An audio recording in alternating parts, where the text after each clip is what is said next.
Mīļie draugi, bet kurš gan jūs to liedz? Ja iesiet skolā un cītīgi mācīsieties, jūs varēsiet kļūt par ko vien vēloties. Un kur burvestība? Burvestību rādīsiet jūs paši. Cītīgi mācoties, draudzējoties, mazliet strīdējoties un izlīkstot mieru. Skolā jūs paši būsiet savu burvi. Arī tie, kas mazāk par pārējiem. Arī tie, kas mazāk par pārējiem mīkstīt skolā, ir vieta visiem.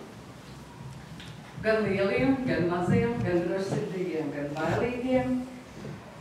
Pasaule ir tieši tāpēc, ka mēs esam visi tik dažādi. Un, lai saņemtu savus brīvdienas, bet tik baidos, ka tev vajadzēs iet skolā. Tieši tāpat kā visiem citiem bērniem.